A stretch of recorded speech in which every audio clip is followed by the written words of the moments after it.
Divine emperor of death. अध्याय 1 प्रस्तावना। हाँ, मैं आखिरकार इसे प्राप्त करने में कामयाब रहा, एक व्यक्ति ने उत्साह से भरी आवाज में कहा, लेकिन थकावट भी थी क्योंकि उसने अपनी हथेली पर एक चमकता हुआ पत्थर रखा हुआ था।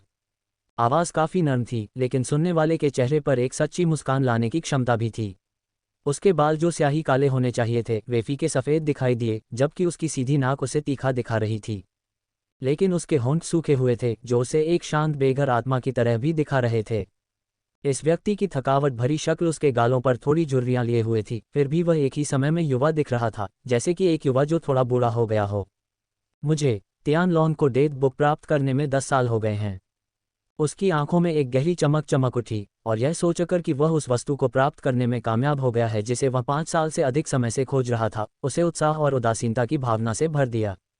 मैंने डेथ बुक का इस्तेमाल सिर्फ अपने एकमात्र दुश्मन को मारने के लिए किया था, और तब से मैंने इसे मारने के लिए इस्तेमाल नहीं किया है। उसकी आंखों के सामने कई दृश्य घूम गए। समय बीतने का एहसास करते हुए उसने धीरे से आह भरी। एक तरफ उसने डेथ बुक का इस्तेमाल सिर्फ अपने एकमात्र दुश्मन को मारने के लिए किया था, जबकि दूसरी तरफ वह अपने प्रयासों में सफल होने में कामयाब रहा। इस वस्तु की खोज करने के मामले में उसे अपने हाथ भी गंदे करने की जरूरत नहीं पड़ी। अब समय आ गया है कि मैं अपने वतन वापस जाऊं और इस पागल विचार को अंजाम दूं जो 8 साल पहले से मेरे दिल को कुतर रहा है। एक गुफा से बाहर निकलते हुए वह पहाड़ों को छोड़कर हवाई अड्डे पर वापस जाने के लिए आगे बढ़ा, जो कुछ किलोमीटर दूर एक शहर में स्थित था। आखिरकार उसने उस कुंवारी पर्वत श्रृंखला पर नजर डाली जहां उसके ज्ञान के अनुसार किसी ने भी अतिक्रमण नहीं किया था, और न ही उसने एक भी व्यक्ति को इस स्थान पर ट्रैकिंग के खेल में शामिल होते देखा। फिर बिना किसी परेशानी के वह पहाड़ों से नीचे उतरा और फिर एलिवेटेड रोडवे पर एक वाहन से टकराया। सौभाग्य से वह शहर के रास्ते में एक सवारी पाने में कामयाब रहा। हवाई अड्डे पर पहुंचने के बाद वह हवाई जहाज में सवार हुआ और अपने देश चीन लौट गया। अपने घर लौटने और थोड़ी देर आराम करने के बाद उसने कुछ नहीं किया और वह सोफे पर बैठ गया, गर्म पानी के स्नान से तरोताज़ा महसूस कर रहा था। हालांकि आखिरी समय में उसे अपनी योजना के बारे में दूसरे विचार आने लगे। उसकी आंखों के सामने कई बातें घूम गईं, जिन परिचितों से उसने थोड़ा बहुत संबंध बनाया था, लेकिन अपनी मृत्यु के करीब पहुंच जाने के कारण उसे सुधारने की हिम्मत नहीं जुटा पाया। छी, करो या मरो, मेरे पास ज़्यादा विकल्प नहीं हैं। वैसे भी मेरे पास इस दुनिया में जीने के लिए ज़्यादा समय नहीं है। उसने खुद को संभाला। उसने अपना सामान पैक किया और घर से बाहर निकल गया, घर को सामान्य से 2 ज़्यादा ताले लगाकर बंद कर दिया, जिससे ऐसा लगे कि वह फिर से छुट्टी मनाने गया है या किसी कारण से घर को सील कर दिया है। ठीक है, अब इस दुनिया को छोड़ने का समय आ गया है। चुपचाप अपने आप से बुदाते हुए तियान लॉन्ग उस जगह के लिए निकल गया जिसके बारे में कई अफवाहें हैं, जिसमें यह भी शामिल है कि ये दूसरी दुनिया से जुड़ा हुआ है। हालांकि उसने अफवाहें सुनी थीं, लेकिन उसने अपना होमवर्क किया और इस संभावना को दूर कर दिया कि यह अफवाहें झूठी हो सकती हैं। ईमानदारी से कहूँ तो मेरे पार जाने की संभावना बहुत कम है, बहुत कम। मैंने यह विचार केवल इसलिए सोचा क्योंकि जीने के लिए बस कुछ ही साल बचे हैं, जिससे मैं निराश और खाली महसूस कर रहा था। आखिरकार मैं और जीना चाहता हूँ। उसने सोचा, इस पागल योजना और अपने कार्यों के बारे में अपने विचारों का आत्मनिरीक्षण करते हुए। चीन के एक निश्चित क्षेत्र में एक प्राचीन मंदिर में पहुंचने के बाद उसने किसी भी असामान्य संकेत के लिए पूरी जगह की खोज की। दुर्भाग्य से उसे कोई नहीं मिला और दिन लगभग समाप्त होने वाला था। ये जगह उल्लेखनीय रूप से परित्यक्त है, फिर भी इसे साफ रखा गया है, ऐसा क्यों है? तियान लॉन्ग ने जिज्ञासु स्वर में खुद से बड़बड़ाया।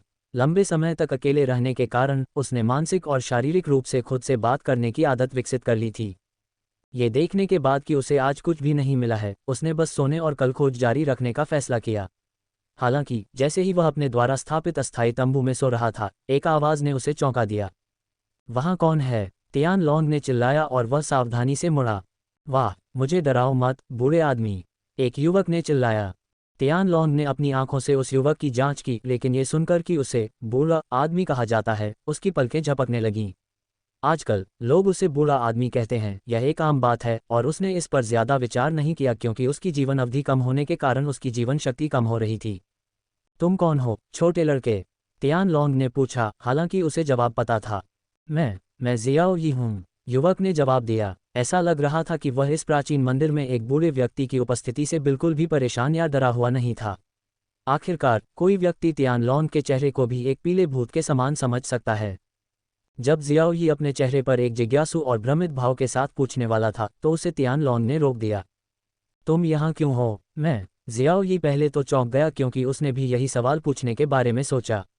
उसने पलक झपकाए और फिर जवाब दिया, मुझे हर हफ्ते इस जगह को साफ करने और कभी कभार गश्त करने के लिए पास के मंदिर ने काम पर रखा है। ये सुनकर तियान लोंग हैरान रह गया। क्या ये जगह सुनसान नहीं है? हाँ, ये थी, लेकिन अब ये पास के मंदिर की संपत्ति है। उन्होंने इसे करीब 1 महीने पहले खरीदा था। जियाओ यी ने सहज स्वर में उत्तर दिया। ओह, मैं समझ गया। तियान लोंग ने सिर हिलाया। अब जब आप समझ गए हैं कि यह निजी संपत्ति है तो क्या आपको नहीं चले जाना चाहिए? जियाओ यी ने नाराजगी भरे अंदाज में पूछा। ओह हाँ, एक बार सुबह हो जाए मैं चला जाऊंगा, अभी बहुत देर हो चुकी है। तियान लोंग ने जम्हाई लेते हुए कहा। उचित, मैं नहीं चाहता कि आप कल यहाँ डेरा डालें। बूढ़े आदमी, बस आराम करके चले जाना। ठीक है, ऐसा कहकर वह अपने तंबू में वापस चला गया। कुछ मिनट बाद, नियमित गश्त के बाद, शियाओई प्राचीन मंदिर से चला गया। तंबू के पारदर्शी हिस्से से तियान लोंग ने उसे जाते हुए देखा।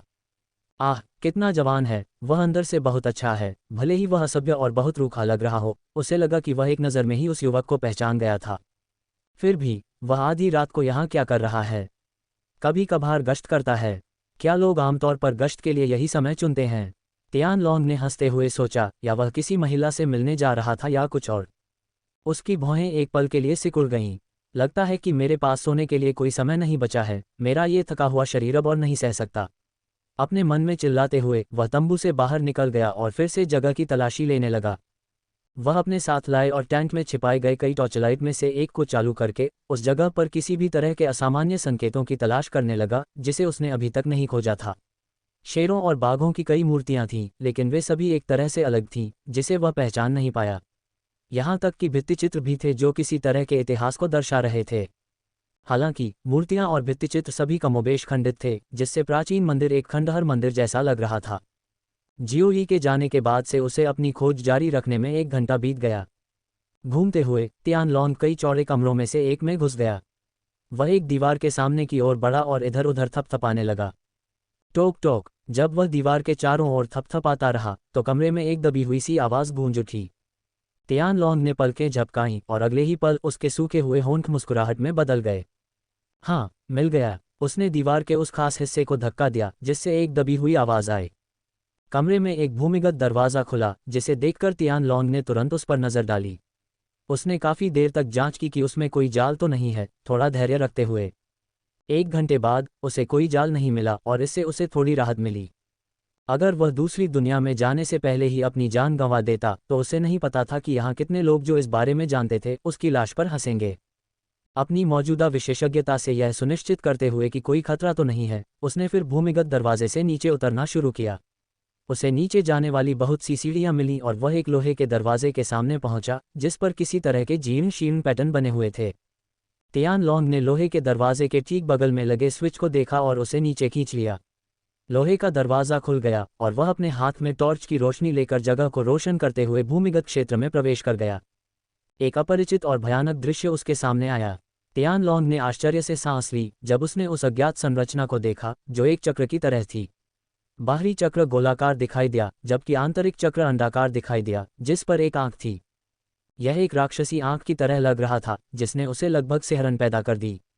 ओह, ये वह संरचना होगी जो इस प्राचीन मंदिर को इतना असामान्य बनाती है कि इसे भूत मंदिर के रूप में अफवाह माना जाता है। वास्तव में कुछ लोग यहाँ मौज मस्ती के लिए आए थे और उन्होंने इस जगह को पाया, जिससे यह अफवाह फैल गई कि यह एक ऐसा मंदिर है जहाँ दुष्ट देवताओं की पूजा की जाती है। उन्होंने जानकारी फैलाई लेकिन कभी वापस नहीं आए और न ही लोग डर के मारे इस जगह की जांच करने आए। किसी भी मामले में ये सिर्फ एक स्थानीय मिथक था जिसने अधिकारियों का ज़्यादा ध्यान आकर्षित नहीं किया। तियान लोंग ने बड़बड़ाया और संरचना की ओर चल दिया क्योंकि वह संरचना की आंख पर पहुंचा। यह एक डरावनी दिखने वाली आंख है। मुझे अपनी संभावना बढ़ाने के लिए शायद इस संरचना के केंद्र में होना चाहिए। जो अफवाहें चारों ओर फैल रही थीं वे मुख्य रूप से भूतों से संबंधित थीं, लेकिन जैसे ही इस संरचना की तस्वीर पूरे इंटरनेट पर फैली, इसे तुरंत हटा दिया गया। हालांकि तियान लोंग ने इसे समय रहते देख लिया और यहाँ तक कि अपने नोटपैड में प्राचीन मंदिर का नाम भी लिख लिया क्योंकि वह निगरानी कर रहा था।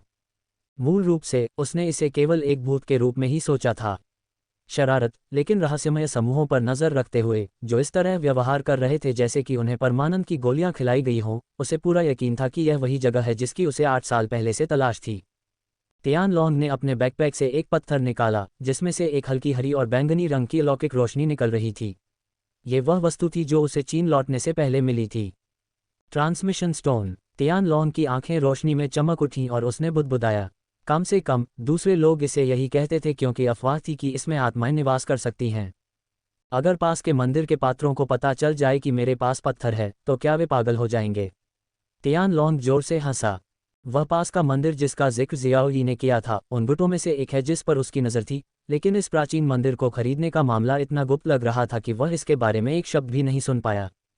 फिर वह पत्थर के पास गया जो पोडियम जैसा दिख रहा था। हे फॉर्मेशन को सक्रिय करने के लिए स्विच रखने के लिए एक स्पष्ट स्थान, मुझे ये पसंद है। स्विच खुद आकार में आधा गोलाकार था और यह चमकता रहा। क्या इसका मतलब यह है कि उन्होंने इस संरचना पर पहले ही हमला कर दिया है? बिल्कुल सही, तियान लॉन्ग ने कहा। पास के मंदिर ने इसे हमला करने के लिए अपने संसाधनों का बहुत मेहनत से इस्तेमाल किया। इस संरचना को एक निश्चित स्तर तक हमला करने में कम से कम 2 साल लगे, जिसके बारे में तियान लॉन्ग को पता नहीं था। अगर उसे पता होता तो वह निश्चित रूप से अनिश्चितताओं के कारण इस जगह पर इतनी आसानी से नहीं पहुंचता। लेकिन उन्होंने इस संरचना पर हमला क्यों किया? ऐसा नहीं हो सकता कि वे मेरा गर्मजोशी से स्वागत कर रहे हों। क्या ये है? तियान लॉन्ग को संदेह था और वह मजाक करने से खुद को नहीं रोक पाया। उसने कुछ देर तक इस बारे में सोचा लेकिन फिर अपनी भौहें सिकोड़ लीं। इस बारे में सोचना बेकार है। इस संरचना को सक्रिय करने के बाद या तो मैं मर जाऊंगा या किसी दूसरी दुनिया में रहूंगा। तियान लॉन्ग ने जमीन पर पैर पटकते हुए अपनी अनन्यता को रोका। उसने अपनी शर्ट के ऊपर अपनी अंदरूनी जेबों तक पहुंचने से पहले एक गहरी सांस ली और सांस छोड़ते हुए डेट बुक निकाली। समय आ गया है। उसने एक पेन निकाला और डेट बुक के ऊपर खड़ा हो गया। उसका दाहिना हाथ अपनी जगह पर अकड़ गया जबकि उसकी उंगलियां जो पेन को पकड़े हुए थीं तेजी से हिलने लगीं। Opening square bracket. Tian long. संरचना के सक्रिय होने के बाद और अंतरिक्ष समय यात्रा के दौरान उसकी आत्मा उसके शरीर से बाहर निकल जाती है, फिर ट्रांसमिग्रेशन स्टोन में प्रवेश करती है। दूसरे छोर पर पहुंचने के बाद उसकी आत्मा ट्रांसमिग्रेशन स्टोन का उपयोग करते हुए एक कमज़ोर शरीर में प्रवेश करती है जो 20 साल से कम उम्र का होता है और 5 मिनट के बाद दिल की धड़कन बंद हो जाती है। हमला। Closing square bracket. तारांकन हिस्स। तियान लॉन्ग ने ठंडी सांस ली और उसका दिल घबराहट में धड़कने लगा। उसके दिल में उथल पुथल भरी लहरें उठीं और उसका खून उबलने लगा, जो उसके नश्वर दिल और दिमाग को डूबने की धमकी दे रहा था। खुद पर डेट बुक का इस्तेमाल करने के लिए उसे अपना नाम लिखना पड़ा। डेट बुक एक हद तक लोगों को नियंत्रित और मार सकती है, जिसका मतलब है कि यह आत्मा में हेरफेर करने में सक्षम है, इसलिए इसे काफ़ी हद तक आत्मा को नियंत्रित करने में सक्षम होना चाहिए। उसने खुद को सांत्वना देते हुए सोचा, ये ठीक है, मैं अपने सिर के पीछे ट्रांसमाइग्रेशन स्टोन बांधूंगा और मेरी आत्मा और पत्थर के बीच ज़्यादा दूरी नहीं है, इसलिए डेट बुक के सफल होने में कोई समस्या नहीं होनी चाहिए। काश मेरी थ्योरी सही होती। उसके हाथ कांपने लगे और उसने डेट बुक को लगभग गिरा दिया। आखिरकार, अगर चीज़ें उसके सोचे अनुसार नहीं हुई तो उसने खुद को ख़त्म कर लिया। जिस क्षण उसने डेट बुक पर अपना नाम लिखा, उसे पता था कि वह निस्संदेह अपने अंत को प्राप्त करेगा। वह डेट बुक के साथ अपने जीवन काल को नहीं बढ़ा सकता क्योंकि उसने इसे पहले मरने वाले लोगों पर आजमाया था। इसलिए इस पर अपना नाम लिखना इस समय खुद को मारना है। उसे नहीं पता था कि उसके पास जीने के लिए कितना समय बचा है, लेकिन जिस तरह से उसने अपनी जीवन शक्ति खो दी, उसे देखते हुए उसने अनुमान लगाया कि उसके पास अधिकतम 1 या 2 साल ही बचे हैं। वह 5 मिनट की छूट सिर्फ उसके लिए जांच करने के लिए थी। ये जांचने के लिए कि क्या डेट बुक अभी भी दूसरी तरफ काम करती है। अगर यह काम करती है तो वह 5 मिनट में मर जाएगा। अगर वह 5 मिनट में नहीं मरता तो वह अपने घटते जीवनकाल के कारण 2 साल के भीतर मर जाएगा। तियान लॉन्ग को लगा कि उसके जीवनकाल के अपंग होने का असर उसकी आत्मा पर भी पड़ता है। हालांकि उसे यह भी लगा कि जीवन अवधि के अपंग होने से उसके शरीर पर सीधे असर नहीं पड़ता, बल्कि यह उसकी आत्मा पर असर डालने का एक उपोत्पाद है। आखिरकार, एक प्रसिद्ध डॉक्टर ने उसे एक पहेली पाया था क्योंकि वह डॉक्टर उसके तेजी से बूढ़े होते शरीर का कारण नहीं खोज पाया था, जबकि तियान लॉन्ग की उम्र 30 साल से कुछ कम थी। इसलिए तियान लॉन्ग ने सोचा कि उसके सीमित जीवनकाल ने सीधे उसकी आत्मा को प्रभावित किया, जिसके कारण उसके शरीर की जीवन शक्ति में भारी गिरावट आई। इसलिए यह उसके लिए करो या मरो वाली स्थिति भी है। उसे लगा कि उसे अपने अपंग जीवनकाल के कारण मरने से पहले 2 साल एक नए शरीर में बर्बाद करने के बजाय जल्दी से मर जाना चाहिए। ये बहुत दयनीय होगा, शायद दयनीय भी। ये योजना उसके दिमाग में तब आई जब उसे पूरी तरह से एहसास हुआ कि डेट बुक लोगों को सीधे मारने के अलावा उन्हें हेरफेर करने के लिए आत्मा को नियंत्रित करने में सक्षम थी। उसने अपनी योजना में इस तथ्य को भी शामिल किया था कि डेट बुक अजीब संयोगों की व्यवस्था कर सकती है, इसलिए उसे लगा कि यह ट्रांसमाइग्रेशन स्टोन को अपने पास रखने के लिए एक उपयुक्त शरीर की खोज करने के लिए प्रेरित कर सकती है। संक्षेप में, जीने की उसकी पूरी योजना इस तथ्य पर निर्भर थी कि मृत्यु पुस्तक उस क्षण काम करना बंद कर देगी जब वह दूसरी तरफ पहुंचेगा। वह शुद्ध भाग्य और अपुष्ट तथ्यों पर निर्भर था। तियान लॉन्ग के पैर अनियंत्रित रूप से कांपने लगे। अरे, अब डरना बंद करो, मैंने ये कर लिया है और शायद मेरे पास जीने के लिए केवल 2 साल बचे हैं। अब पीछे मुड़कर नहीं देखा जा सकता। तियान लॉन्ग ने अपने चेहरे पर दृढ़ निश्चयी भाव व्यक्त किया और गठन शुरू करने से पहले अपनी जांघों को थपथपाया। जैसे ही भूमिगत क्षेत्र कांपने लगा, अंतरिक्ष समय में उतार चढ़ाव दिखाई देने लगे, जिससे एक ऊर्ध्वाधर अंतरिक्ष समय मार्ग सक्रिय हो गया। तियान लॉन्ग तुरंत गठन की आंख के पास गया और अपनी किस्मत को किस्मत पर छोड़ दिया। उसने एक यात्री की तरह महसूस करने से पहले आखिरी बार लोहे के दरवाजे को देखा। अलविदा पृथ्वी, तारांकन बज़। तियान लॉन्ग तुरंत अंतरिक्ष समय सुरंग में समा गया। हालांकि जिस क्षण वह अंदर गया, उसे एक विशाल चट्टान से कुचले जाने वाले लोगों से भी बदतर स्थिति का सामना करना पड़ा। वह स्थानिक सुरंग से बहुत अधिक दबाव में आ गया। उसका शरीर हजारों ब्लेडों से कटा हुआ महसूस हुआ, जिससे वह दर्द से चीख उठा। हा, ये खत्म हो गया। हल्की हंसी निकालते हुए उसने अपने बिखरते हुए कंधे को देखा। जब उसका कंधा बिखरने लगा तो उसकी आत्मा उसके शरीर से बाहर निकल गई और ट्रांसमिग्रेशन स्टोन में प्रवेश कर गई। टियन लॉन्ग ने डेथ बुक को धूल में मिलते हुए नहीं देखा। उसमें से एक काली छाया उड़ी और ट्रांसमिग्रेशन स्टोन में भी प्रवेश कर गई। उसने निष्क्रिय रूप से अपने शरीर को बिखरते हुए देखा, जिससे उसे मतली महसूस हुई, उल्टी करने की इच्छा हुई, लेकिन वह ऐसा नहीं कर सका क्योंकि वह अपनी आत्मा के रूप में था। ट्रांसमिग्रेशन स्टोन फिर अंतरिक्ष सुरंग में उड़ गया। कई स्थानिक तूफानों का सामना करते हुए उसे ऐसा महसूस हुआ जैसे वह एक छोटी नाव पर यात्रा कर रहा हो, जो एक विशाल तूफान से घिरी हुई हो और दूरी पर कोई द्वीप न दिखाई दे। टियन लॉन्ग यह नहीं समझ पाया कि कितना समय बीत गया था। वह पूरी यात्रा के दौरान उदासीन था, अपने शरीर और डेथ बुक के खोने का शोक मना रहा था। डेथ बुक, जिसे उसने पहले नुकसान पहुंचाने की कोशिश की थी लेकिन कभी उस पर कोई असर नहीं हुआ, वास्तव में बिखर गई। वह पहले भी इसके पन्ने फाड़ने में सफल रहा था, लेकिन कवर को नुकसान पहुंचाने के मामले में वह ऐसा नहीं कर पाया था, एक बार भी नहीं। इसके टूटने से वास्तव में उसे भविष्य के लिए आधी उम्मीद भी खत्म हो गई। शुरू में वह सिर्फ इतना चाहता था कि डेथ बुक काम करना बंद कर दे, लेकिन उसने कभी नहीं सोचा था कि यह स्थानिक सुरंग में बिखर जाएगी। अगर उसके आत्मा रूप में आंखें होती तो इसमें कोई संदेह नहीं था कि यह अब सुस्त दिखाई देगा। फिर भी वह अभी भी देख सकता था। हालांकि वह इस समय भी नहीं देख पा रहा था क्योंकि उसका आसपास का वातावरण पूरी तरह से काला था, जिससे वह केवल अपने अस्तित्व को महसूस करने में सक्षम था, जो एक तरह से अभी भी जीवित था। कुछ अज्ञात समय के बाद ट्रांसमाइग्रेशन स्टोन अंततः स्थानिक सुरंग से बाहर निकल गया, एक बिल्कुल नई दुनिया में पहुंच गया। इस बीच पृथ्वी पर किसने गठन को सक्रिय किया? पास के मंदिर के मुख्य पुजारी गुस्से में आ गए और अपने बगल के फर्नीचर को तोड़ना शुरू कर दिया। तुरंत परित्यक्त मंदिर की जांच करें, मुख्य पुजारी ने जोर से चिल्लाया। रहस्यमयी वस्त्र पहने कई लोग परित्यक्त मंदिर की जांच करने के लिए जल्दी से दूर चले गए। फिर मुख्य पुजारी 1 मिनट के बाद शांत हो गया और फिर बड़बड़ाया। मुझे नहीं पता कि इस संरचना को किसने सक्रिय किया, लेकिन इसमें यात्रा करना बेकार है। अनगिनत प्रयोग किए गए हैं और हम ये भी नहीं जानते कि कोई व्यक्ति दूसरी तरफ पहुंचने में कामयाब हुआ है या नहीं। कभी कभी शरीर उस अधूरे और अस्थिर संरचना में प्रवेश करने से पहले ही विघटित हो जाता है। ये बेकार है। बेकार से आपका क्या मतलब है? अचानक एक गंजे आदमी की आवाज़ सुनाई दी जो कहीं से प्रकट हुआ। हमने पुष्टि की है कि यह वास्तव में विभिन्न तरीकों से दूसरी दुनिया से जुड़ा हुआ है।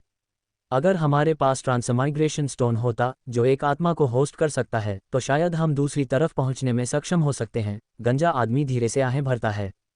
पत्थर होने का क्या फ़ायदा?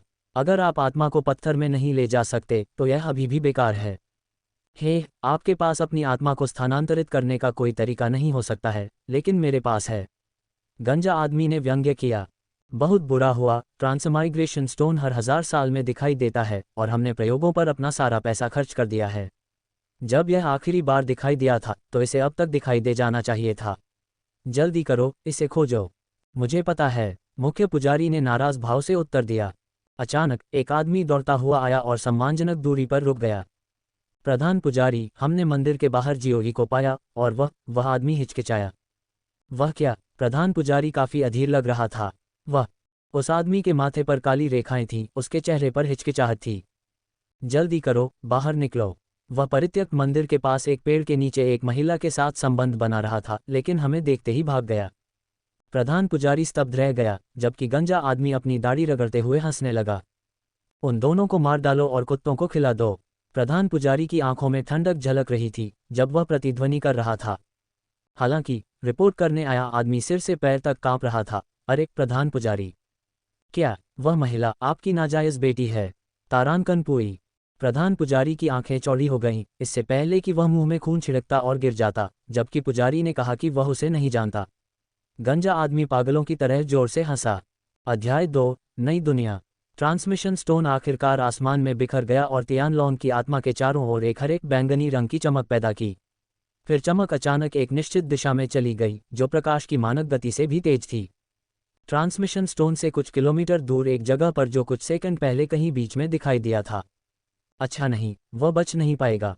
एक अधेड़ उम्र के आदमी ने आह भरी, उसके चेहरे पर उदासी थी। उसकी पुतलियां कांप रही थीं, लेकिन ऐसा लग रहा था कि ये दुख की वजह से नहीं बल्कि डर की वजह से था।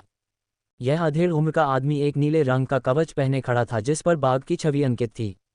कवच डराने वाला होने के अलावा ये काफी क्षतिग्रस्त था, बर्बाद दिख रहा था। जब से तुमने उसे पाया है तब से वह कोमा में है। क्या एक ऐसे बच्चे की इतनी परवाह करना भी उचित है जिसके साथ तुम्हारा कोई रिश्ता भी नहीं है, ग्रे? उसी नीले कवच वाले एक और अधेड़ उम्र के आदमी ने पूछा। मैंने मनमाने ढंग से उसे उठाया और फिर मुझे ही उसकी देखभाल करनी चाहिए। अपना मुंह बंद करो, मेल। ग्रे ने झट से जवाब दिया।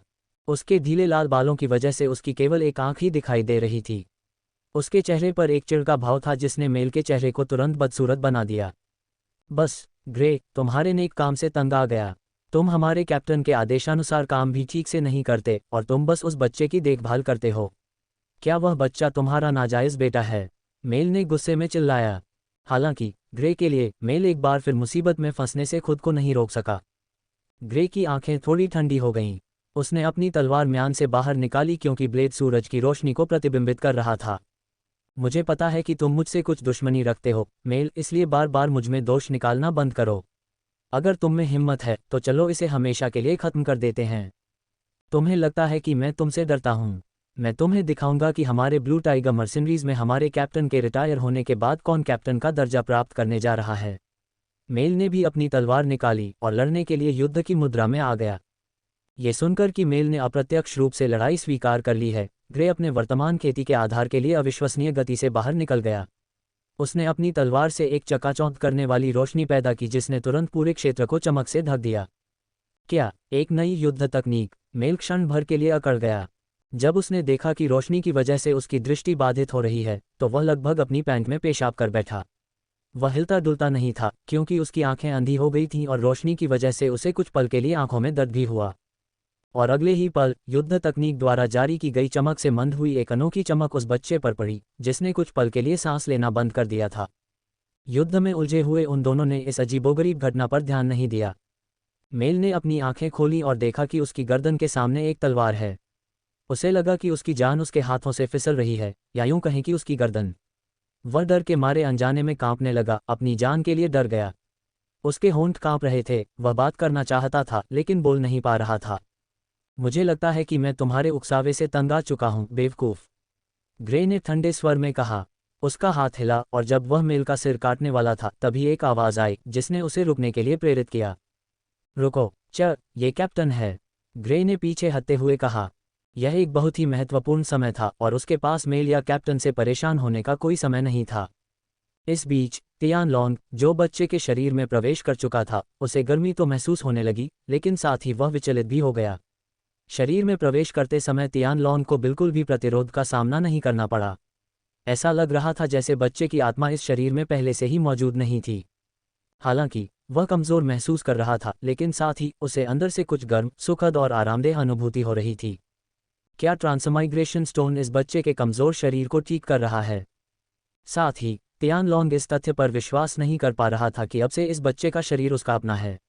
यह एक ऐसी कल्पना थी कि वह भी एक पल के लिए वास्तविकता से विचलित महसूस कर रहा था। हालांकि उसकी शांत सोच अभी भी उसके दिमाग को संचालित कर रही थी, जबकि वह थोड़ा अवास्तविक महसूस कर रहा था। हाँ, मैं बच गया कैप्टन, ग्रे ने मुझे सच में मारने की कोशिश की। उसे मार डालो, वह देशद्रोही है, मेल ने खुशी से चिल्लाते हुए कहा और अपनी छवि की परवाह किए बिना ग्रे को फ्रेम किया। ऐसा लग रहा था जैसे वह पल भर के लिए पागल हो गया हो। क्या ऐसा है? कैप्टन उस जगह पर चला गया जहां मेल दयनीय रूप से चिल्ला रहा था। जब मेल को लगा कि वह अपना बदला ले सकता है तभी उसके चेहरे के सामने एक मुट्ठी दिखाई दी जिससे उसकी आंखें चौंक कर चौड़ी हो गईं। बूम! कैप्टन ने बिना किसी रोक टोक के जोर से मुक्का मारा। मेल के गाल थोड़े से सिकुड़ गए क्योंकि वह जहां खड़ा था वहां से 2 मीटर दूर उड़कर दीवार से टकरा गया। दीवार पूरी तरह से नहीं टूटी लेकिन मेल को जकड़े रही। ग्रे ने इस दृश्य को देखा लेकिन उसे इसका सार समझ में नहीं आया। वह उलझन में था कि इस बार कैप्टन ने मेल की रक्षा क्यों नहीं की। क्यों? दीवार पर अटका हुआ मेल हतप्रभ स्वर में बुदबुदाया, जबकि उसे जो दर्द महसूस हुआ उससे वह काफी अपमानित महसूस कर रहा था। तुम्हें लगता है कि मैं तुम्हारी चाल नहीं जानता? मैंने तुम्हें कितनी बार कहा है कि ग्रे के साथ खिलवाड़ मत करो। कैप्टन ने मेल को फटकार लगाई और ग्रे की ओर देखने लगा। ग्रे, कृपया मेरे भतीजे मेल को माफ कर दो, वह ऐसा दोबारा नहीं करेगा और मैं व्यक्तिगत रूप से उसकी सजा का प्रबंध करूंगा, उसने थोड़ा झुककर कहा। ग्रे ने सिर हिलाया और कुछ नहीं कहा। वह यहाँ अपनी कठिनाइयों को स्वीकार कर सकता था और वर्तमान में अपना सर्वश्रेष्ठ कर सकता था। हालांकि इन सभी वर्षों में बच्चे की सेहत कमजोर होने के कारण स्थिति लंबे समय तक निराशाजनक लग रही थी। कैप्टन ने उसके हाव भाव पर आह भरी और फिर उसकी आंखों में चमक आ गई। वैसे क्या तुमने यहाँ कुछ चमकता हुआ देखा? यहाँ सिर्फ मेरी तलवार चमक रही थी, ग्रे ने बड़बड़ाया। नहीं, ठीक है। कैप्टन ने अचानक जानकारी देना बंद कर दिया। उसे लगा कि उसे कोई खजाना मिल गया है और इसलिए वह इसे किसी के साथ साझा नहीं करना चाहता था। तियानलोंग, जिसने अपना नया शरीर धारण कर लिया था, जब उसने उनकी बातें सुनी तो उसे थोड़ा पसीना आने लगा। इसलिए नहीं कि उसने कैप्टन को चमक का जिक्र करते सुना, बल्कि इसलिए कि वह उनकी कही कोई बात समझ नहीं पाया। क्या मेरी किस्मत इतनी भयानक है? 20 साल से कम उम्र के सभी कमज़ोर लोगों में से एक बच्चा क्यों? मैं इस हालत में अपना ख्याल भी नहीं रख सकता। मैं बर्बाद हो गया हूँ। तियानलोंग के चेहरे पर एक उदासीन भाव था। उसने ऊपर की ओर देखा, बादलों से घिरे आसमान की ओर जो उसके भाग्य के समान ही दिख रहा था, हमेशा की तरह उदास। उसके चेहरे पर पड़ने वाली थोड़ी सी धूप उसे गर्मी प्रदान करने में विफल रही। उसने अचानक इस दुनिया में जीने के लिए दृढ़ निश्चयी चेहरा बनाया, जो अपने आप में काफ़ी प्यारा था। हालांकि अभी 5 मिनट का मामला था, इसलिए वह उस पल के बीतने का इंतजार कर रहा था। हालांकि डेट बुक विघटित हो चुकी थी, लेकिन उसकी आत्मा को नुकसान पहले ही हो चुका था, इसलिए उसे संदेह था कि क्या वह 5 मिनट की समय सीमा तक जीवित रह पाएगा।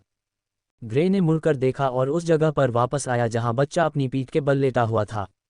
वह ये देखकर तुरंत हैरान रह गया कि बच्चा जाग रहा था। बच्चे, क्या तुम मुझे सुन सकते हो? क्या तुम ठीक हो? ग्रे ने बच्चे के बगल में घुटने टेकते हुए उत्साह में चिल्लाया। शांत हो जाओ, ग्रे। वह सिर्फ एक बच्चा है जो तब से कोमा में है जब से तुमने उसे पाया था। क्या तुम सच में उससे बात करने की उम्मीद करते हो?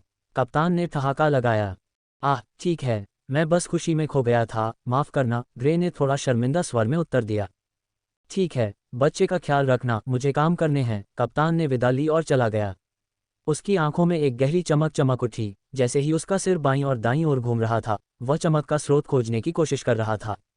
ये लोग क्या बकवास कर रहे हैं? मैं समझ नहीं पा रहा हूँ। ये कौन सी भाषा है? शांत होने के बाद ही तियानलोंग का दिमाग शांत होकर स्थिति को समझने की कोशिश कर रहा था। दरअसल ये जगह कहाँ है और यह बच्चा कौन है? फिर उसने अधेड़ की ओर देखा, जो उसके बारे में चिंतित लग रहा था। क्या ये व्यक्ति इस बच्चे का पिता हो सकता है?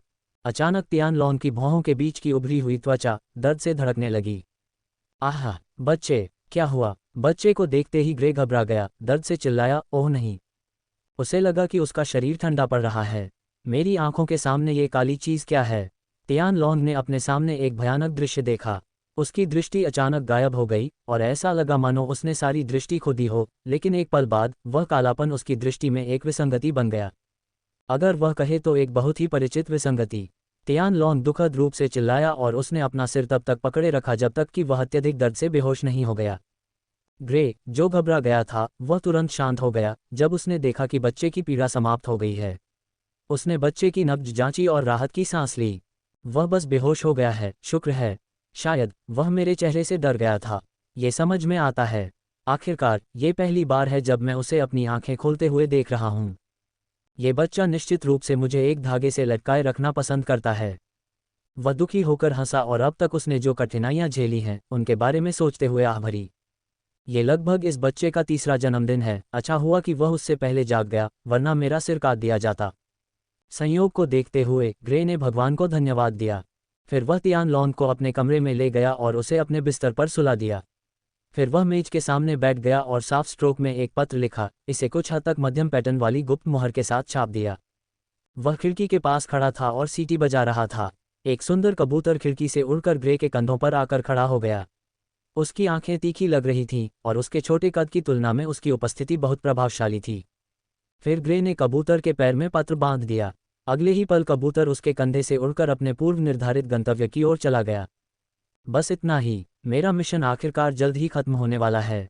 अगर सब कुछ ठीक रहा तो मुझे लगता है। ग्रे ने इन 2 से ज़्यादा सालों में बहुत सारी कठिनाइयों का सामना किया था। उसने इस बच्चे की देखभाल के लिए अपने पास मौजूद हर सिक्का खर्च कर दिया था, जिससे वह एक भिखारी से भी बदतर हो गया था। बच्चे और खुद का भरण पोषण करने के लिए उसके पास भाड़े के सैनिकों के समूह में शामिल होने के अलावा कोई विकल्प नहीं था। मुझे साम्राज्य छोड़े हुए लगभग 3 साल हो चुके हैं और उम्मीद है कि ज्वार पार हो गया होगा, और अगर ऐसा नहीं हुआ तो हम दोनों मर जाएंगे।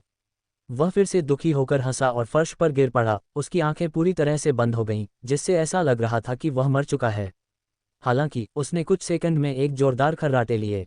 व्यक्तिगत रूप से सौंपे गए मिशन को स्वीकार करने के बाद अपने जीवन में पहली बार ग्रे शांति से सोए। अध्याय 3 जागृति। 3 दिन बीत जाने के बाद भी तियान लोंग अभी तक नहीं जागा था। इस दौरान लगातार उसके सिर में दर्द हो रहा था। ऐसा लग रहा था जैसे उसे कोई बुरा सपना आया हो। इस बच्चे को क्या हुआ? क्या उसे कोई बीमारी है? लेकिन मैंने जिस औषधालय को काम पर रखा था उसने बताया कि वह अपनी उम्र के हिसाब से बिल्कुल स्वस्थ है, जो अपने आप में असामान्य बात है क्योंकि वह जन्म से ही कोमा में है। क्या स्वर्ग हमारी मदद कर रहा है? ग्रे ने बड़बड़ाते हुए कहा, क्योंकि उसे यह स्थिति समझ में नहीं आ रही थी।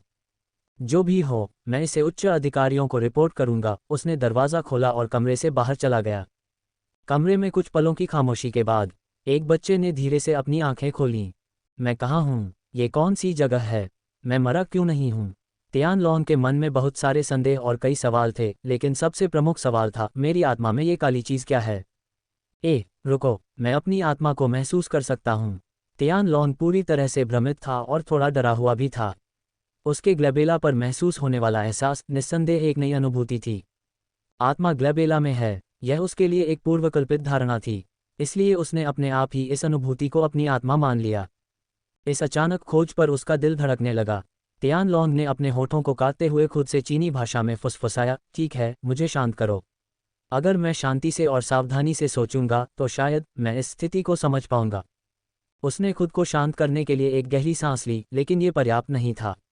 उसे अपने दिमाग को खाली करना पड़ा और शांत होने के लिए कुछ और सांसें लेनी पड़ीं। फिर एक बार जब उसका चेहरा शांत हो गया तो उसने एक एक करके बिंदुओं को जोड़ना शुरू कर दिया।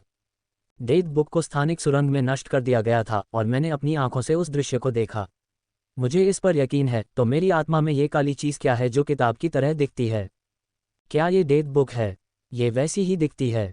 तियान लोंग ने अपने होठों को जोर से काटा, लेकिन फिर उसे एहसास हुआ कि इससे बच्चे को नुकसान हो सकता है, लेकिन फिर उसने पहचाना कि यह सिर्फ उसे ही था। उलझन में महसूस करते हुए उसने फिर सोचना जारी रखा, लेकिन अगर डेट बुक ने इस दुनिया में मेरा पीछा किया तो उसे स्थानिक सुरंग से बाहर निकलने और इस शरीर को प्राप्त करने के बाद मुझे मारने में सक्षम होना चाहिए था। अगर उसने मुझे नहीं मारा तो मैं सही था। डेट बुक शायद इस दुनिया के नियमों द्वारा प्रतिबंधित है। तियान लोंग को खुशी महसूस हुई। उसने भाग्य पर भरोसा किया था और दूसरी दुनिया में प्रवेश करने का यह आधार डेट बुक को या तो नष्ट कर देना चाहिए या फिर उसे फिर से स्थापित कर देना चाहिए। वह डेट बुक के साथ जानवरों को मारने या हेरफेर करने में सक्षम नहीं था, इसलिए ये सोचना तर्कसंगत था कि डेट बुक किसी तरह के सिद्धांत सैद दुनिया के भीतर किसी तरह के कानून पर काम करती है। वह इस बात के लिए भी तैयार था कि डेट बुक इस दुनिया में काम न करे, इसलिए उसे अपनी आत्मा में इसकी उपस्थिति पर अविश्वास महसूस हुआ।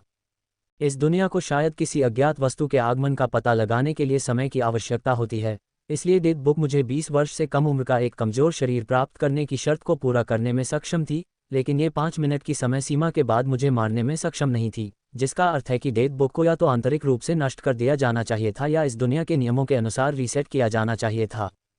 तो अगर यह काली चीज़ डेट बुक है तो यह मेरी आत्मा में कैसे समा गई? क्या इसलिए कि मैं वर्तमान मालिक हूँ? हाँ, ऐसा होना चाहिए। ये कुछ हद तक स्थिति को समझ में आता है। यद्यपि तियान लोंग को कई संदेह थे, लेकिन वह कुछ हद तक इस स्थिति को समझने में सक्षम था। भले ही यह बकवास हो सकता था, लेकिन उसे लगा कि वह सच्चाई से बहुत दूर नहीं था। तियान लोंग बिस्तर से बाहर निकला और जैसे ही उसने चलने की कोशिश की, वह गिर गया। क्या? उसने खड़े होने की कोशिश की, लेकिन वह खड़ा नहीं हो सका, इसलिए वह कमरे के कोने में लगे शीशे के पास रेंगता हुआ गया, अपनी पूरी ताकत का इस्तेमाल करते हुए। कितना कमज़ोर! उसने विलाप किया, लेकिन वह समझ पाया क्योंकि वह एक बच्चे के शरीर में था। उसने एक कमज़ोर शरीर मांगा ताकि वह आसानी से शरीर को अपने पास रख सके, लेकिन ऐसा लगता है कि इस बच्चे के लिए उसे वह शर्त शामिल नहीं करनी चाहिए थी।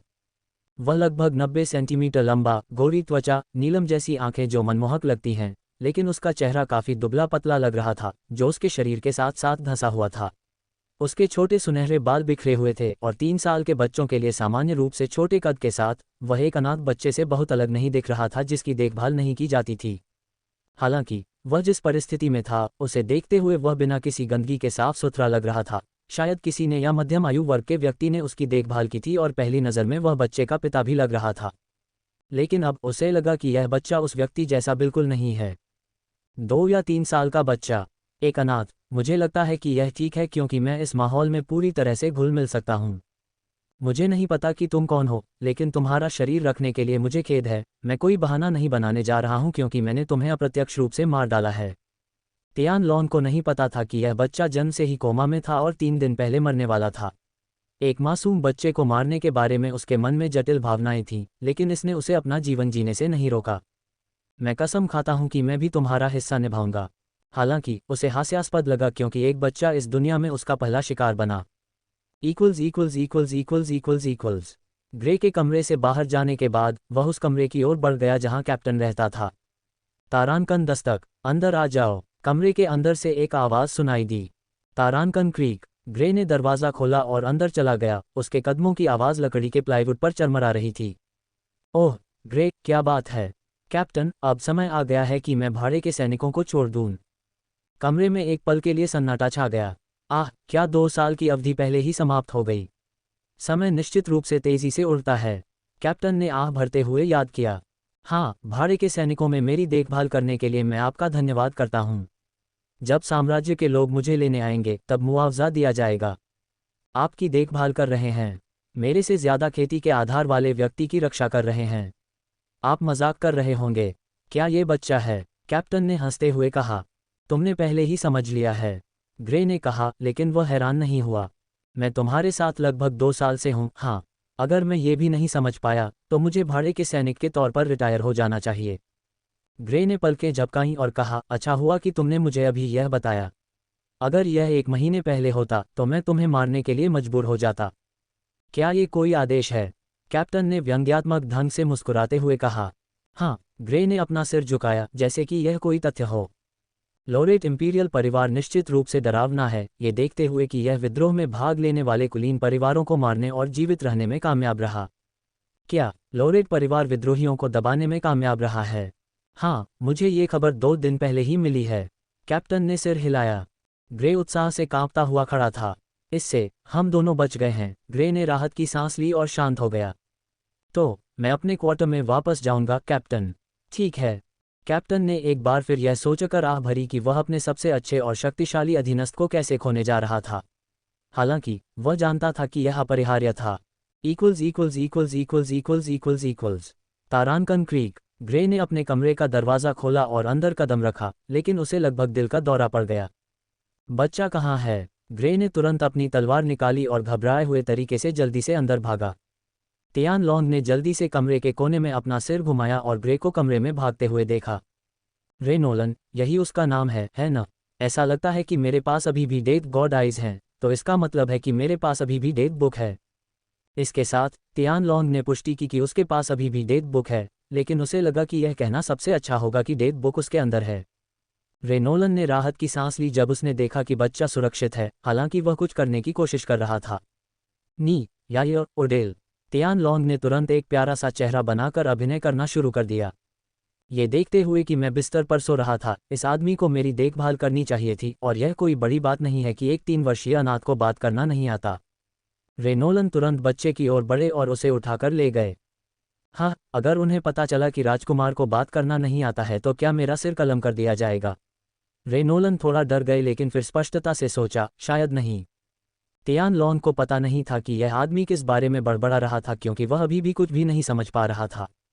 मृत्यु देवता की आंखों ने एक व्यक्ति का नाम और जीवनकाल प्रदर्शित किया, सिवाय बाद वाले को छोड़कर। ऐसा लग रहा था कि यह एक धागे द्वारा प्रदर्शित किया गया था।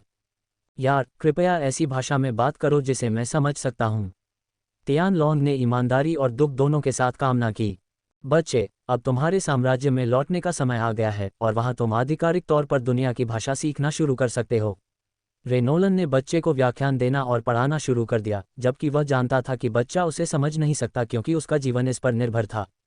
उद्धरण चिन्ह अल्पविराम उद्धरण चिन्ह। व्याख्यान लगभग 10 मिनट तक जारी रहा, जिससे तियान लॉन का चेहरा काली रेखाओं से भर गया। अध्याय 4, शाही राजधानी में वापसी। 1 घंटे बाद ब्लू टाइगर भाड़े के मुख्यालय के बाहर। ओए, आसमान की ओर देखो, एक अनजान व्यक्ति ने कहा। कहाँ? एक राहगीर ने अपनी राह रोकी और पूछा। आसमान में बादलों के ऊपर एक बड़ा सा सिलहुट देखा जा सकता था। यह एक ड्रैगन है, एक और व्यक्ति ने कहा। ड्रैगन शहर को नष्ट करने जा रहा है, सभी भागो। वह व्यक्ति जिसने पहले चिल्लाया था ऐसी सिलहुट को देखकर डर के मारे भाग गया। बेवकूफ, यह एक वाइवन है। बादलों के ऊपर से सिलहुट को नीचे आते देखने के बाद एक और जानकार व्यक्ति ने टिप्पणी की। वाइवन के पंखों का फैलाव 12 मीटर लंबा था। यह मुंह में उस्तरे की तरह नुकीले दांतों के साथ लंबे चेहरे वाला लग रहा था। इसकी पूंछ इधर उधर हिल रही थी, जिससे हवा के झोंके पैदा हो रहे थे, जिससे पास खड़े लोग अपने पैरों से गिर गए। इसकी पीठ पर एक मध्यम आयु वर्ग का व्यक्ति चमकदार लाल कवच पहने हुए था। उसका चेहरा वीरता से भरा हुआ था और उसके चेहरे से ऐसी आभा निकल रही थी जो उसके नीचे खड़े लगभग सभी लोगों को दबा सकती थी। इसलिए किसी ने भी उस पर चिल्लाने की हिम्मत नहीं की। उसने इलाके को स्कैन किया और एक इमारत पर ब्लू टाइगर मर्सिनरी का चिन्ह देखा। वह तुरंत उस इमारत की ओर बढ़ गया। फिर वायवन ने उसका पालन किया और ब्लू टाइगर मर्सिनरी मुख्यालय के सामने उतरा। इंपीरियल गार्ड के कप्तान Reynard Nolan blue tiger mercenary के कप्तान को बाहर आने का आदेश देते हैं। फिर उस आदमी ने जोर से चिल्लाया, जिसने कई लोगों को चौंका दिया क्योंकि इस तथ्य के कारण कि वायवन पर मौजूद व्यक्ति इंपीरियल गार्ड का था। इंपीरियल गार्ड का कप्तान यहाँ क्या कर रहा है? कई लोग दूसरों से कानाफूसी करने लगे। यह कोई सामान्य इंपीरियल गार्ड नहीं था बल्कि कप्तान था। अगर कोई कहता कि कुछ भी नहीं हो रहा है तो वे इस पर विश्वास नहीं करेंगे, भले ही उन्हें प्रताड़ित किया जाए। ब्लू टाइगर मर्सिनरीज के सदस्यों ने उस पर पलटवार करने की हिम्मत नहीं की। वे चुपचाप अपने कैप्टन के आने का इंतजार कर रहे थे। उनकी किस्मत अच्छी थी कि कैप्टन जल्दी से बिल्डिंग से बाहर आया और इंपीरियल गार्ड के कैप्टन रेनार्ड नोलन को प्रणाम किया। ब्लू टाइगर मर्सिनरीज के नोएल, आपकी सेवा में। नोएल अंदर ही अंदर पसीना बहा रहा था। इतना शक्तिशाली व्यक्ति सीधे उनके भाड़े के सैनिकों के समूह में आ गया था। उसने मन ही मन सोचा, वाह, हमारा साम्राज्य निश्चित रूप से पूरे देश में अपना अधिकार स्थापित कर रहा है। उन्होंने उसे कोई चेहरा देने की भी जहमत नहीं उठाई। वास्तव में वे ऐसा क्यों करेंगे? नोएल ने खुद का मजाक उड़ाया। ग्रेट रेनार्ड नोलन अपनी बात पूरी कर पाता इससे पहले ही उसने एक पुरुष आकृति को अपनी पीठ पर एक बच्चे को लेकर इमारत से बाहर निकलते देखा। रेनार्ड नोलन ने नोएल की ओर देखा और अपनी आंखों में संतुष्टि भरी चमक के साथ कहा, अच्छा, तुम्हें निश्चित रूप से भरपूर धन से पुरस्कृत किया जाएगा। बहुत समय हो गया, रे। वह मुस्कुराया। परिचित और सांत्वना देने वाली आवाज़ सुनकर रे नोलन के चेहरे पर भी मुस्कान आ गई। हाँ भाई। फिर दोनों ने सहजता से गले लगाया और जोर से हंसे। क्या शाही राजकुमार ठीक है? रेनार्ड नोलन की अभिव्यक्ति थोड़ी चिंतित हो गई। उद्धरण चिन्ह ... हाँ, जैसा कि आप देख सकते हैं। रे नोलन ने अपनी पीठ पर नज़र डाली और कहा। फिर उसने अपने होठों को दबाया और पिछले 2 सालों के बारे में सोचते हुए अंदर ही अंदर रोया। मैं कैसे कह सकता हूँ कि शाही राजकुमार उस समय से कोमा में था जब उसे मुझे सौंपा गया था। रेनार्ड नोलन ने एक गहरी सांस ली और अपना सिर हिलाया। ठीक है, चलो फिर यहाँ से चले जाते हैं। कृपया छोड़ दें, मैं इस जीवन शैली से तंग आ गया हूँ। रे नोलन ने अपनी चिंता को प्रदर्शित किए बिना जोर से हंसा। फिर उसने अपना सिर पीछे घुमाया और उन बेमिल लोगों को देखा जिनके साथ वह इन 2 सालों में साथ रहा था। अगर तुम्हें कोई परेशानी आती है तो नोलन परिवार के पास जाओ और मेरा नाम लो, रे नोलन। रे नोलन ने विदा लेते हुए मुस्कुराते हुए कहा, बाद में मिलते हैं, नोएल। नोएल इस रहस्योद्घाटन से स्तब्ध होकर वहीं खड़ा रहा। उसने मन ही मन सोचा, ये सभी बड़े लोग हैं और ये दोनों नोलन नोबल परिवार से हैं। मैं अमीर हो गया हूँ। जब दोनों भाई वायवन पर चढ़े तो नोएल चिल्लाया, अपने शब्द मत भूलना ग्रे। नहीं, रे। मैं नहीं करूँगा, रे नोलन ने मुस्कुराते हुए कहा। नोएल के साथ उसका रिश्ता बहुत अच्छा था, सिवाय इसके कि वह अपने भतीजे मेल के प्रति काफ़ी सुरक्षात्मक था, लेकिन यह अपेक्षित था। वह अभी भी उसके साथ सम्मान से पेश आने को तैयार था।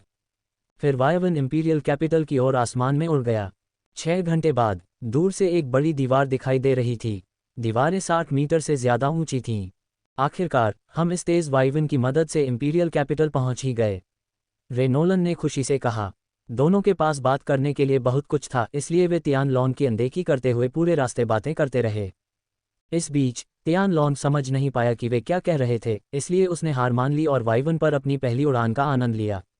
ये बहुत तेज थी और हवा जो उसके चेहरे से थोड़ी सी गुजरी उसने उसे एक ऐसा उत्साह दिया जो उसने लंबे समय से अनुभव नहीं किया था। शायद उसे ये भी लगा कि जीवन धमकाने वाली स्थानिक यात्रा की तुलना नहीं की जा सकती। उसने जो वायु प्रतिरोध अनुभव किया उसने उसे वाइवन से नीचे फेंक दिया होगा, लेकिन उसके सामने जो दो लोग थे उन्होंने लापरवाही से वायु प्रतिरोध की अनदेखी की और निष्क्रिय रूप से उसे अवरोध खड़ा करने से बचाने में मदद की। आह, इस दुनिया में हवा कितनी ताज़ा है, नज़ारे कितने खूबसूरत हैं, क्या मैं पहले से ही छुट्टी पर हूँ। तियान लॉन को लगा कि इस दुनिया में आने का उसका फैसला अब तक का सबसे अच्छा फैसला था। सौभाग्य से उसका भाग्य, जो आमतौर पर भयानक होता है, ने इस बार उसे निराश नहीं किया, या कम से कम उसे ऐसा ही लगा। उसे नहीं पता था कि वह कहाँ जा रहा है, न ही उसे पता था कि वह भविष्य में सुरक्षित रहेगा या नहीं, लेकिन चूंकि उन्होंने उसके साथ बहुत सावधानी से व्यवहार किया इसलिए उसे लगा कि वह उन दोनों के साथ सुरक्षित रहेगा। ऐसा नहीं है कि वह भी अपना भविष्य बदल सकता है या अपने नीचे इस जंगल में कुछ महत्वपूर्ण कर सकता है, इसलिए वह बस बहाव के साथ चला गया और बहुत अधिक सोचने की परवाह नहीं की। वायवन बिना किसी बाधा के दीवारों के ऊपर से तेजी से गुजरा और इंपीरियल कैसल की ओर बढ़ गया। फिर यह इंपीरियल कैसल के मुख्य प्रवेश द्वार के नीचे उतरा। कई पहरेदारों ने अपने भले पकड़े और हमेशा की तरह उसे कसकर पकड़ लिया। जब वायवन उनके सामने उतरा तो उन्होंने पलक भी नहीं झपकाए, लेकिन उनकी आंखों में कमोबेश विस्मय और सम्मान दिखाई दिया। साथ ही वे इस उलझन में थे कि वह दुर्बल बेचारा बच्चा कौन था। फिर तीनों बिना किसी बाधा के शाही महल में घुस गए, मानो वे इस शाही महल के स्वामी हों। तियान लॉन्ग इस जगह की भव्यता को देख सकता था और बिना किसी के समझाए भी उसे लगा कि वह किसी राजघराने के घर में आ गया है। उसे ये भी एहसास हुआ कि उसका मुंह थोड़ा खुला हुआ था और उसने मुंह बंद कर लिया। काफी शर्मिंदा महसूस करते हुए उसने सोचा, क्या बच्चे का छोटा शरीर मेरी भावनाओं को कुछ हद तक प्रभावित कर रहा है। अपनी दुनिया में आने के बाद कई चीज़ों का अनुभव करने और देखने के इस छोटे से समय में उसे लगा कि अपनी भावनाओं को नियंत्रित करना उसके लिए मुश्किल है, और जो उथल पुथल उसने महसूस की वह कोई छोटी बात नहीं थी। इससे उसे संदेह हुआ कि बच्चे का विकसित होता शरीर उसकी पहले से ही स्थापित शांत भावनाओं को प्रभावित कर रहा होगा। हालांकि यह एक नई दुनिया थी और यह भी संभव हो सकता है कि आधुनिक दुनिया में उसके मन में जो संकोच था वह सब गायब हो गया हो। वे कुछ ही देर में सिंहासन कक्ष के सामने पहुंच गए। जैसे ही वे सम्राट से मिलने का अनुरोध करने जा रहे थे, दरवाजा खुला और एक असाधारण चाल ढाल वाली युवती अपने चेहरे पर चिंतित भाव लिए बाहर आई। तियान लॉन्ग चौंक गया जब उसने इस शानदार और सुंदर शरीर वाली राज्य की सबसे खूबसूरत महिला को देखा। उसकी 170 सेंटीमीटर लंबी कदकाठी ने उसकी आंखों को मोहित कर लिया। उसकी गोरी त्वचा, बादामी रंग की शाही बैंगनी आंखें, शराब की दो बूंदों की तरह उसकी आंखों को रोशन कर रही थीं। उसके लहराते कमर तक लंबे सुनहरे बाल उसे एक परी की तरह खूबसूरत बना रहे थे। उसके चेहरे पर एक देखभाल करने वाली माँ की तरह एक गर्मजोशी और सुंदर व्यवहार दिखाई दे रहा था। फिर भी उसके पास एक बिल्कुल परिष्कृत शरीर था जिसमें सही जगहों पर वक्र थे, जिससे वह थोड़ी परिपक्व लग रही थी। युवती ने बीच में बैठे बच्चे की ओर देखा जिसने दोनों भाइयों के साथ हाथ मिलाया हुआ था। उसकी आंखें आश्चर्य से चौड़ी हो गईं। उसके होंठ थोड़े खुले हुए थे क्योंकि वह धीरे धीरे बच्चे की ओर दौड़ने लगी और जल्दी से उसे अपने पूरे स्नेह से गले लगा लिया। तुम सुरक्षित हो, तुम सुरक्षित हो, भगवान का शुक्र है। मुझे खेद है कि माँ इस समय तुम्हारे साथ नहीं रह पाए। युवती खुशी के आंसू बहाने लगी और वह तीव्रता से कांप उठी। तियान लॉन्ग इस महिला द्वारा गले लगाए जाने पर अवाक रह गया। हालांकि वह समझ नहीं पाया कि वह क्या कह रही थी, लेकिन वह गले लगने से वह गर्मजोशी महसूस कर सकता था जो उसे अपने पिछले जीवन में कभी अनुभव नहीं हुई थी। क्या यह महिला इस बच्चे की माँ है? एक विचार उसके दिमाग में आया। इस बच्चे की माँ की बड़बड़ाहट सुनकर वह फिर से अपराधबोध और उदासी की जटिल भावनाओं से घिर गया। उसे नहीं पता था कि क्यों, लेकिन वह अपने आंसुओं को गिरने से नहीं रोक पाया। उसने अपने होठों को काटा और सोचा, क्या ये भी बच्चे के विकसित होते शरीर की वजह से है? एक युवक जिसका चेहरा क्षण भर के लिए खुशी से भरा हुआ था, उस युवती के पीछे देखा जा सकता है जो वर्तमान में तियान लॉन्ग को गले लगा रही थी। वह 180 सेंटीमीटर लंबा लग रहा था। उसकी त्वचा गोरी थी और शाही नीलम जैसी आंखें थीं जो एक राजसी आभा बिखेर रही थीं। उसके लहराते कमर तक लंबे काले बाल स्याही की तरह घने थे। उसकी ठोड़ी पर छोटी दाढ़ी थी और उसके कंधे चौड़े थे और कुछ मांसपेशियां थीं जो उसे काफी मर्दाना और सुंदर दिखा रही थीं। संक्षेप में, उसका शरीर मध्यम कद का था और उसका चेहरा महिलाओं को उल्लेखनीय रूप से आकर्षक लग रहा था। आखिरकार मेरा बेटा सुरक्षित वापस आ गया, उस युवक ने अपनी भव्यता का प्रदर्शन करते हुए गहरे स्वर में कहा। उसने अपने चेहरे पर एक गंभीर भाव बनाया, लेकिन नीलम पुतलियां नम दिखीं। दोनों भाई तुरंत घुटनों के बल बैठ गए। हम सम्राट और महारानी को अपना सम्मान देते हैं, वे एक स्वर में चिल्लाए। अच्छा, खड़े हो जाओ, मेरे पीछे सिंहासन तक आओ। युवक ने सिर हिलाया और माँ और बेटे के पुनर्मिलन में हस्तक्षेप न करने का फैसला किया। इसके बजाय वह सिंहासन की ओर चला गया और बैठ गया। सिंहासन कक्ष में मौजूद सभी लोगों ने सम्राट के प्रति सम्मान दिखाने के लिए हाथ जोड़कर झुककर प्रणाम किया। उनमें से कई लोग साम्राज्य के क्षेत्रों का प्रशासन करते हुए शाही दरबार में पदों पर थे। अपना सिर उठाओ, रे नोलन, तुमने अराजकता के समय में मेरे बेटे की रक्षा करने का एक महान कार्य किया है। ये सम्राट तुम्हें ड्यूक की उपाधि, आंतरिक क्षेत्र के चारों ओर एक मध्य स्तरीय पृथ्वी रैंक शहर और 100 बैंगनी सिक्के प्रदान करेगा। यह मेरा सम्मान है, महामहिम। रे नोलन ने आज्ञाकारी ढंग से उत्तर दिया, लेकिन उसे जो इनाम मिला उससे उसे लगा कि उसकी सारी कठिनाइयां इसके लायक थीं। खासतौर पर मिड लेवल अर्थ रैंक सिटी। रेनार्ड नोलन, आपने उन्हें सुरक्षित वापस लाने का बहुत बढ़िया काम किया। ये तो तय है, महाराज। रेनार्ड ने अपना सिर नीचे झुकाकर उत्तर दिया, अपनी श्रद्धा और आज्ञाकारिता प्रदर्शित करते हुए। इस समय महारानी अपने बच्चे को गोद में लेकर सिंहासन कक्ष में चली गईं। महारानी को देखते हुए सम्राट ने अपना सिर हिलाया और अपने बड़े हो चुके लेकिन दुबले पतले बच्चे की ओर देखा। उसने भौहें सिकोड़ी और पूछा, रे नोलन, मेरे बेटे की रक्षा करते समय जो घटनाएं घटी उन्हें समझाओ। हाँ, महाराज। रे नोलन ने सिर हिलाया और बिना कुछ छिपाए अपने गुप्त मिशन के दौरान घटित घटनाओं को समझाया। लगभग 20 मिनट के स्पष्टीकरण के बाद, और बस इतना ही, महाराज। रे नोलन ने अपनी रिपोर्ट समाप्त की। तो आप कह रहे हैं कि मेरा बेटा अभी 3 दिन पहले ही जागा है? संदेह और ठंडेपन से भरे सम्राट के सवाल को सुनकर रे नोलन के चेहरे पर पसीने की बूंदें बनने लगीं और वह गटकने लगा। अध्याय 5, बोझ। ये मैं अपने महान नाम की कसम खाता हूं कि मैंने जो कहा है वह सच है, महामहिम। रे नोलन ने भयभीत स्वर में घोषणा की। सिंहासन कक्ष में कुछ क्षणों के लिए मौत जैसा सन्नाटा छा गया, जिससे अंदर बैठे लोग बेचैन और घबरा गए। सम्राट ने अचानक सिंहासन के आर्मरेस्ट को एक लय में थपथपाया, जिससे आगे सुनने वाले लोग सस्पेंस और प्रत्याशा में घुटन महसूस करने लगे। यह मामला मेरे बेटे की भलाई से संबंधित है। अगर मैं जांच करता हूं तो आप मुझे दोष नहीं देंगे, है न? सम्राट ने काफी सख्त लहजे में पूछा। मैं हिम्मत नहीं करूंगा। ये केवल आपका अधिकार है कि आप अपने बेटे के स्वास्थ्य और पर्यावरण की जांच करें, महामहिम। रे नोलन ने चतुराई से कहा और उस पर लगाए गए संदेह से बिल्कुल भी परेशान नहीं हुए। शाही राजकुमार वास्तव में हमेशा कोमा में था, लेकिन 3 साल बाद उन्हें उठाए जाने का संकेत भेजने से कुछ दिन पहले ही वह जाग गया। अगर वह बच्चे का पिता होता तो उसे लगता कि शायद वह भी अपनी बातों पर यकीन नहीं करता। अच्छा, तुम्हें माफ कर दिया गया। रे नोलन ने राहत की सांस ली जब उसे इस कम आक्रामक दबाव से मुक्त किया गया। सम्राट ने आदेश देने से पहले एक पल के लिए सोचा, आज रात एक भोज की व्यवस्था करें। हम मेरे बेटे लोरेट साम्राज्य के क्राउन प्रिंस की वापसी का जश्न मना रहे हैं। हाँ, महामहिम, लोगों ने एक स्वर में चिल्लाया। सम्राट और महारानी सिंहासन कक्ष से बाहर निकले और सम्राट के क्वार्टर में एक कमरे में चले गए, जो कोई और नहीं बल्कि उनका कमरा था। वे दोनों कमरे में अकेले थे। लोगन, मुझे कोई फर्क नहीं पड़ता कि जांच की जाए या नहीं, क्योंकि यह हमारे लिए फायदेमंद है कि किसी भी अजीब या बुरे चरित्र ने हमारे बेटे को प्रभावित नहीं किया, महारानी ने कहा और अपने बच्चे को देखती रही, जो कोई और नहीं बल्कि तियान लॉन था। जब तक उनका बेटा स्वस्थ और तंदुरुस्त था तब तक वह ठीक थीं। हालांकि जिस तरह से वह वर्तमान में दिख रहा था उससे उनका दिल दुखी हो गया। हाँ, लेकिन बहुत सारे सवाल हैं जो अनुत्तरित रह गए हैं, जैसे कि हमारा बेटा जो 3 दिन पहले जानलेवा खतरे में था कैसे स्वस्थ होकर ठीक हो गया। क्या ये कोई चमत्कार है, या किसी अज्ञात विशेषज्ञ ने अज्ञात उद्देश्यों से हमारे बेटे को बचाने का फैसला किया? अगर यह अच्छे इरादों वाला कोई अज्ञात विशेषज्ञ था तो मैं निश्चित रूप से मृत्यु में भी उसका आभारी रहूंगा। दूसरी ओर, आपने हमारे बेटे को एक अज्ञात जगह पर भेज दिया जिसके बारे में मुझे पता भी नहीं है, और आप मुझे इसके बारे में बताएंगे भी नहीं, महारानी ने ठंडे स्वर में कहा। क्लेयर, मेरे पास ऐसा करने के अलावा कोई और विकल्प नहीं था। ये हमारे बेटे की पूर्ण सुरक्षा के लिए है।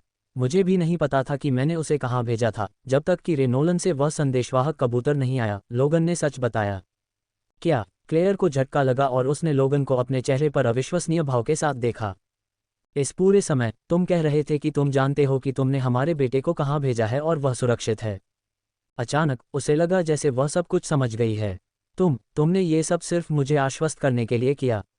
क्लेयर का मुंह खुला रह गया, उसकी आंखों में आंसू भर आए। हाँ मेरा प्यार, लोगन ने उसके चेहरे को धीरे से सहलाया और हल्के से सहलाया। उन्होंने एक दूसरे की आंखों में देखा और उनके होंठ जुड़ गए, धीरे धीरे एक भावुक चुंबन में संलग्न हो गए।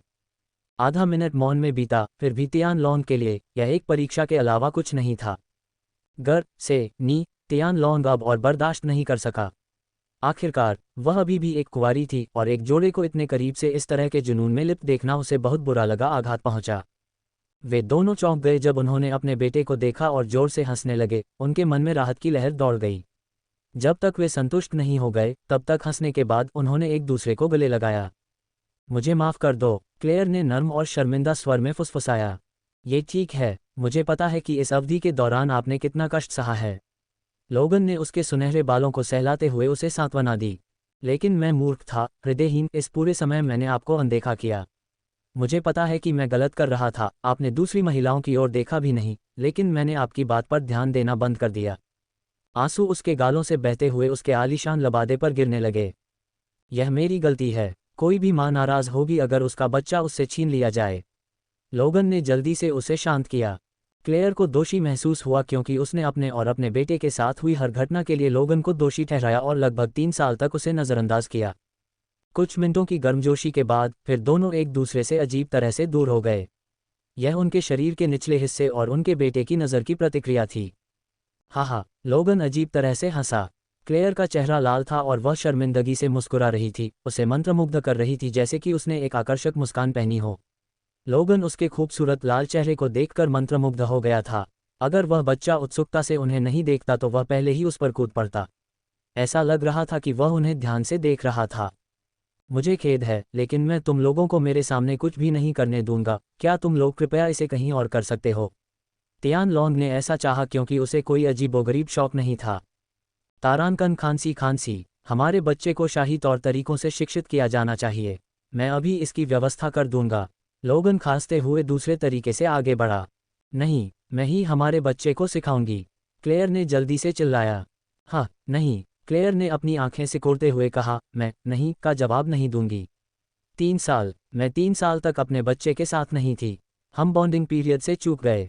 मुझे यकीन नहीं है कि बच्चा हमें अपने माता पिता के रूप में पूरे दिल से स्वीकार करेगा या नहीं। इसलिए मैं तब तक उसके साथ रहूंगी जब तक वह अपनी शिक्षा पूरी नहीं कर लेता। लोगन अवाक रह गया। उसे एहसास हुआ कि वह उसकी चालों में फंस गया है। उसकी अभिव्यक्ति देखने लायक थी। वह अपनी योजना में डूबा हुआ था और उसे समझ नहीं आ रहा था कि हंसे या रोए। क्लेयर और लोगन ने तियान लॉन्ग को शाही पोशाक पहनाई। उन्हें नौकरों की मदद की ज़रूरत नहीं पड़ी क्योंकि यह पहली बार था जब वे अपने बेटे तियान लॉन्ग को तैयार कर रहे थे। क्लेयर ने जब अपनी पैंट उतारी तो तियान लॉन्ग को शर्मिंदगी महसूस हुई, लेकिन उसे एहसास हुआ कि वह अभी भी एक बच्चा है। इससे उसे गंदे विचार रखने पर और भी शर्मिंदगी महसूस हुई। फिर वह खुद को याद दिलाता रहा कि वह उसकी माँ है, जिसे वह अभी भी स्वीकार नहीं कर पाया है। लोगन हंसा जब उसने उसे थोड़ा विरोध करते देखा, जाहिर तौर पर किसी और चीज़ के साथ गलतफहमी। हालांकि उसे थोड़ा संदेह भी हुआ कि एक बच्चा जो कुछ भी नहीं जानता था, उसे पहले स्थान पर शर्म क्यों महसूस होगी, लेकिन उसने इस पर बहुत अधिक विचार नहीं किया। तियान लॉन्ग को एक माँ की तरह देखभाल किए जाने के बारे में जटिल भावनाएं थीं, जो उसने अपने पिछले जीवन में कभी अनुभव नहीं की थीं। उसे किसी तरह गर्म और आरामदायक महसूस हुआ और उसे गुप्त रूप से यह पसंद भी आया। किसी भी मामले में एक ऐसे शरीर के साथ जिसमें बहुत अधिक पोषण नहीं था, उसे लगा कि वह इस समय कुछ भी नहीं कर सकता, जैसे कि उन्हें दूर धकेलना। न ही उसने कुछ बेवकूफ़ी की जिससे उन्हें एहसास हो कि वह उनका बेटा नहीं बल्कि कोई और है। फिर उन्होंने उसे उठाया और भोज हॉल में चले गए। आपके अधीनस्थ आपका स्वागत करते हैं महामहिम। जब लोगों ने सम्राट को भोज हॉल में आगे बढ़ते देखा तो वे खड़े हो गए, झुके और एक साथ चिल्लाए, आराम से रहो मेरे विषय। लोगन ने दृढ़ स्वर में स्वीकार किया। फिर सभी ने अपनी सीटें लीं। ये भोज मेरे बेटे की वापसी और हमारे समृद्ध साम्राज्य की निरंतरता का जश्न मनाने के लिए है। लोरेट साम्राज्य की जय हो। लोगन ने अपना पे उठाया और भोज की शुरुआत की याद में खुद पी लिया। लोरेट साम्राज्य की जय हो। प्रजा ने भी अपने प्याले पिए। सभी ने उत्साहपूर्वक भोज का आनंद लिया। मादक पे और पका हुआ मांस स्वादिष्ट था और महल की नौकरानियां जो शास्त्रीय वस्त्र पहने हुए थीं, नृत्य करती हुई देखने लायक थीं। कुछ समय बाद भोज समाप्त होने वाला था। महाराज, क्या यह इसके लिए सबसे अच्छा समय नहीं है? शाही सलाहकार हेनरिक्सन ने टिप्पणी की। मुझे लगता है कि यह है। लोगन ने सती रूप से बुदबुदाया और घोषणा की, सभी, यह इस भोज के मुख्य कार्यक्रम का समय है। भोज में मौजूद लोग चुप हो गए क्योंकि मजाक शांत हो गया। लोगन ने क्लेयर की ओर देखा, जो उसके बगल में बैठी थी। दोनों ने एक साथ सिर हिलाया। मैं, लोरेट साम्राज्य का सम्राट लोगन लोरेट, ये घोषणा करता हूँ कि मेरे होने वाले प्रथम राजकुमार, मेरे बेटे का नाम डेविस लोरेट है। आह, साम्राज्य की जय हो, डेविस लोरेट अमर रहें। एक अधिकारी ने अचानक कहा। सभी ने तियान लॉन की ओर देखा और जोर जोर से उसका नाम जपना शुरू कर दिया, जिससे भोज उत्साह के साथ समाप्त हुआ। आज उसका तीसरा जन्मदिन भी था। उस क्षण से, भाषा को समझे बिना भी, तियान लॉन को पता चल गया कि उसे एक नया नाम दिया गया है, डेविस लोरेट।